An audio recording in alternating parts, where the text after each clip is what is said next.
Hi, my name is Sarah Carpenter, and this is the first episode of my podcast. Within this space that I'm creating, I'm seeking to bring in light and awareness into places that previously held darkness. And I'm going to share a little story that's going to sort of explain what I mean by this. But really, essentially, at its core, is that darkness, the darkness that we witness in the world around us, and the darkness that we see in others, and even the darkness within ourselves, is at its core a lack of understanding, a lack of information, and a lack of awareness. So, to transform things that are in the dark, parts of ourselves that are in the dark, we have to bring it into the light of our own awareness through understanding.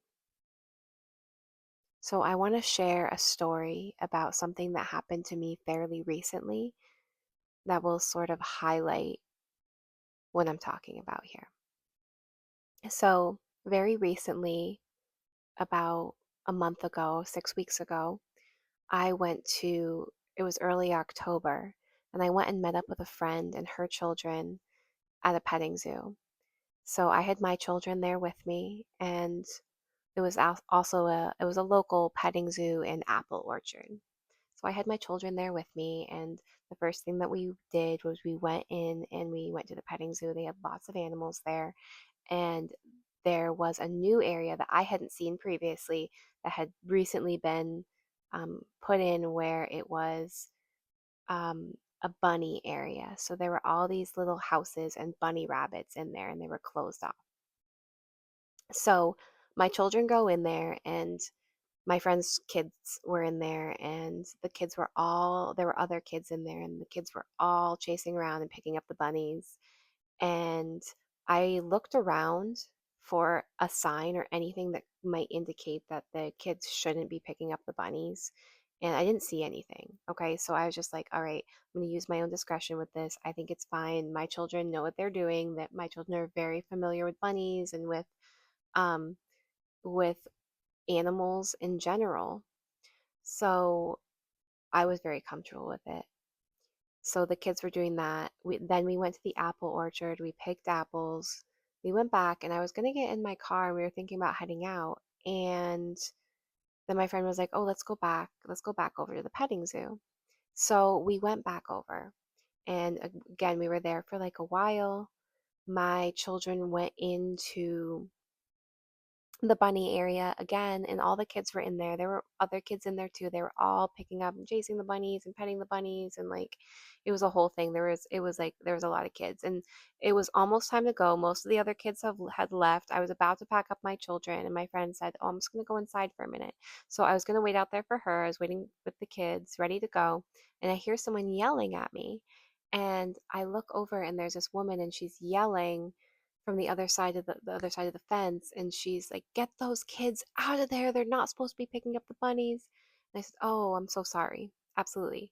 So I went, and I know how to interact and speak to my children in a way that keeps me calm, and in a way that keeps them calm, and in the way that's most efficient for getting things done. So I know what I'm doing, and calmly and intentionally telling my children to put the bunnies down and come on. And my one child wasn't listening, which is very much like him. He has a little slower response time. So I was being patient with him. I know how to interact with him and getting him to put the bunny down. But it wasn't fast enough for this woman. And she starts yelling at me again, "Get in there and get your kid." And so I was like, at that point, I wasn't gonna. I was like, no. So I go in there, and I get my child. I turn to her, and I say, "You know what, ma'am? You do not need to be yelling at me like this. You do not need to speak to me like this. There are no signs around here that indicate that they're not supposed to be picking up the bunnies." And she yells at me, and she says, "There's a sign out front. If you looked, you would have seen it." And I said, "Well, ma'am, I did not see it." And I looked around in here, and from my vantage point, it was like there was You went into the bunny area. There was absolutely nothing within the closed off bunny area that indicated not to pick up the bunnies. So I wasn't trying, like I was frustrated. I was feeling frustrated with the way that she was speaking to me, but I wasn't reacting in frustration. I was really just trying to be like, "Ma'am, like I wasn't I was speaking clearly and I was speaking concisely, but I wasn't being aggressive. I was being like this, like, ma'am, like, listen, like, I'm trying to just tell you that you need to have signs in this area because it's not clear. It wasn't clear to me. And she just keeps yelling at me. And I was like, I was just like, okay, okay, we'll go. We'll leave. And she's like, good, you need to get out of here. You need to go. And I said, okay. I'm like, well, I'm leaving. We're gonna go. And I was feeling really terrible at that point. And I also want to pause there and say that that in itself, like this whole experience, like that whole experience was really profound for me. And that was the first profound, really profound thing, which is to say that I have been a person that has had a closed off throat chakra for almost my entire life. And I do not anymore. I've done work around it. I've opened up my throat chakra, but I had a closed off throat chakra for a really long time, and others might relate to this, and where I would get into any sort of confrontation when I was younger, any sort of like outside of family, and even sometimes with family, any sort of confrontation, and I would never be able to speak up for myself. I'd always just end up crying. I just like would want to say something and it was just like I would choke on my words and just like tears would come out. And this was the first time in my life where I have ever spoken up to anybody in that capacity. I've never, since being an adult, I won't cry. I wouldn't cry, but my general response if something like that were to ever happen to me before now would have been to just all right, I'm out of here, like this is a boundary, like I'm done, I'm not doing this, and leave. And so I it was a really intense experience, like I cannot believe I just spoke up to her, like spoke up and spoke to her like that, but also like feeling really like, oh my god, it's feeling so heavy because I'm being yelled at. There were people all around, like it was an October day at an apple orchard, if you can imagine, like there was people everywhere. um so I get my children. I'm like, okay, I'm leaving, ma'am. Get my children, and I go, and the woman's standing there watching me walk out, and I walk past her, and I know now what possessed me to say it, but at the time I did not know what possessed me to say it, and I I walk past this woman and I go, I forgive you, and I keep walking, and I go, I forgive you. And I was worried when I said that. Like, there was a part of me that was like, oh, she's going to take this as like, because kind of like when we were interacting, I was just trying to speak up and like be clear. And she was really, it was feeling like she was interpreting it as like me like talking back to her. And so I was like, oh, she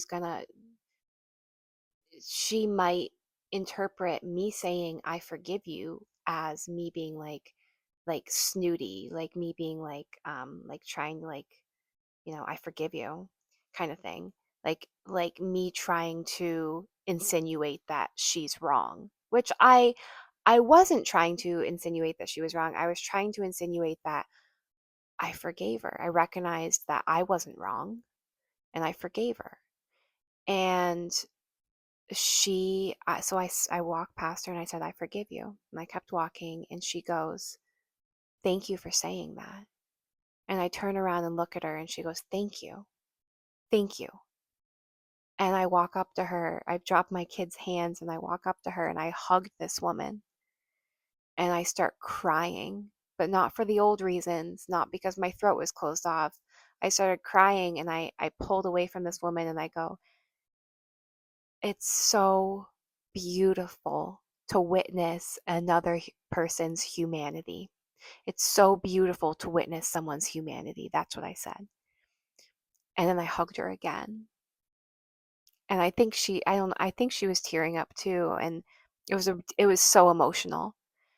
And she's like, please, please stay. Please go back in with your children. I'm so sorry. Please go back in. And I said, no, no, no, we're leaving anyway. But thank you so much. Thank you.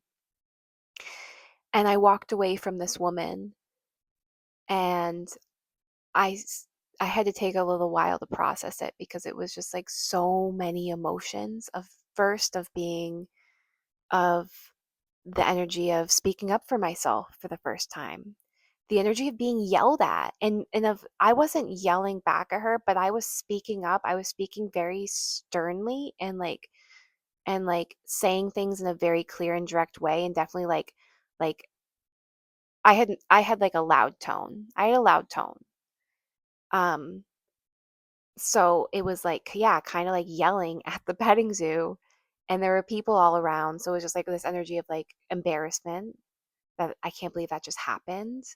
This energy of like just like feeling bad, like kind of like, but then the heaviness and the bad feelings, like it fully alchemized. It alchemized with the forgiveness. Forgiving this woman turned this situation into something that felt so heavy and so uncomfortable into something that was so beautiful. And I said to people afterwards, I'm so grateful that that woman yelled at me, because I would have never had the chance to connect with her had she not have yelled at me, had I not have spoken up for myself. We could have both walked away from that situation. I could have walked away with my head hung down, frustrated and mad. How dare she talk to me like that? Gone and written a review for that place, and and not necessarily that I would have done that, but like I wouldn't have been wrong. Like, she was rude to me, like, um and she would have walked away feeling frustrated that she yelled at someone in front of in front of customers, also feeling frustrated that people aren't listening and following the rules. Like, I understand that aspect of it too. Like, she was frustrated. It must be frustrating to have a petting zoo and have people not listen and follow the rules, and feel like people aren't listening and following the rules when you feel like you're putting them out clearly. And so we were both coming from this place of like her being frustrated about just like the rules not being followed, and me being frustrated. Well, you're not listening to me. Well, I'm not, I'm so sorry. I wasn't trying to blatantly break your rules, but I'm also trying to tell you this thing. And so we would have both just walked away frustrated. We would have both walked away at a loss. And I would have had to gone and just like, sat with these emotions and like healed this. But instead, I healed it right in that moment. I alchemized it right in that moment, and it turned into something that was so beautiful and so loving and so compassionate. And I was so grateful for that woman yelling at me, because I got to connect with her. I got to hug this woman and look her in the eyes and tell her that it was beautiful to see her humanity. And I got to tell you that I don't ever feel like that. I go to the store and I feel just disconnected from people. I feel this disconnection. It's everywhere. And the disconnection feels bigger when there are moments of like that, of people yelling at us, of people being angry at us, of people honking their horn at us. But if we pause and we seek to understand why that person's doing it, to put ourselves in their shoes just for a moment, to really just try to understand why they're acting the way they are, there's so much more to every single story and every single person and every single experience. There's so much more out there than darkness, than that which is in the dark will let us see. We can only understand it if we come at it, if we come seek to understand the darkness through the light.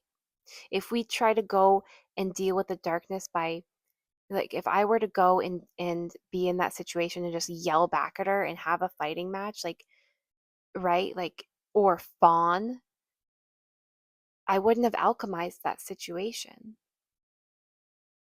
We have to seek. It's about seeking to understand and love another. And that's always there, even in the darkest moments.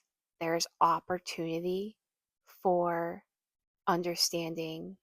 There is opportunity for connection. And connection's not going to come, it doesn't come through walking away and creating boundaries and saying that's bad, that's scary, I don't want to deal with that. It comes through pausing, sitting with our own triggers, and seeking to understand another. Thank you. Thank you for being here with me today. And thank you for um, connecting with me through listening to this.